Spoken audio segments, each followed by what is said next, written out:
প্রথমেই সবাইকে জানাই মহাপ্রভু শ্রী জগন্নাথ দেবের রথযাত্রার আন্তরিক শুভেচ্ছা ও অভিনন্দন। মহাপ্রভু শ্রী জগন্নাথ দেবের কাছে সকলের সুস্থতা, সমৃদ্ধি ও সুখ জীবনের আশীর্বাদ প্রার্থনা করি। সবাই বলো জয় জগন্নাথ। তো আজকে আমি ভিডিওটা এখান থেকেই শুরু করলাম। তো দেখো, সকাল থেকে অনেক ইচ্ছে ছিল রথ দেখতে যাব, তো যাওয়া হয়নি। এক জায়গায় নিমন্ত্রণ ছিল, তো সেখান থেকে ফেরার পথে রাস্তার মধ্যে একটুখানি রথটা দেখেই নিলাম।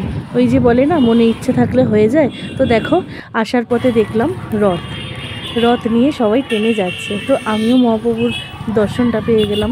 তো দেখো কি সুন্দর রথটাকে সাজিয়ে সবাই আনন্দ করতে করতে যাচ্ছে।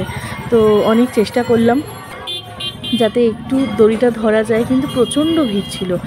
তবুও দেখো একটু এগিয়ে গেছিলাম, একটু ছুটতে এগিয়ে গেছিলাম যে যদি একটু দড়িটা ধরা যায়। যাক, অবশেষে কিন্তু আমি রথের দড়িটা টেনেছিলাম। তো সেটা তোমাদেরকে দেখাতে পারিনি, কারণ এখানে প্রচুর ভিড় ছিল।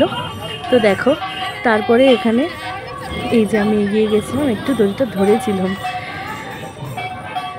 তো দেখো এখানে কত সুন্দর সবাই রথ নিয়ে যাচ্ছে। আর যেতে যেতে দেখো এখানে তো কত সুন্দর, কত মেলা বসেছে।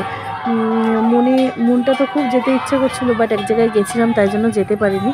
কিন্তু তবুও এই যে এইটুকু দেখতে পেয়ে আমার খুব আনন্দ হচ্ছিল। দেখো বাচ্চারা সুন্দর রথ নিয়ে যাচ্ছে, আর এখানে দেখো গরম গরম জিলিপি ভাজছে।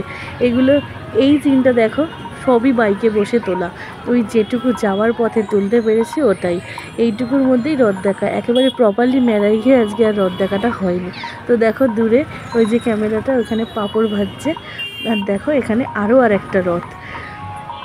দেখো এই রথটাও কত সুন্দর করে সাজিয়েছে। এখানে প্রচুর ভিড়, আমরা তো যেতেই পারছিলাম না। তো বাইকে থাকতে থাকতে যেটুকু তুলতে পেরেছি সেটুকুই তুললাম।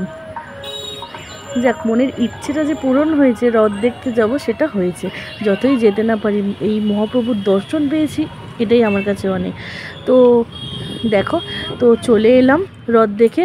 আর বাড়ি এসে এই যে একটু পাঁপড় ভাজা আর এই যে জিলিপি গজা, একটু চপ টপ নিয়ে সবাই মিলে একসাথে আনন্দ করে খেলাম। আমার ভিডিওটা যদি তোমাদের ভালো লেগে থাকে তাহলে আমার চ্যানেলটাকে সাবস্ক্রাইব করো আর লাইক করো। তোমরা সবাই পাঁপড় খেয়েছো তো? আজকে রথ, একটু পাঁপড়, একটু খাওয়া দাওয়া, জিলিপি না খেলে কি হয়। টাটা।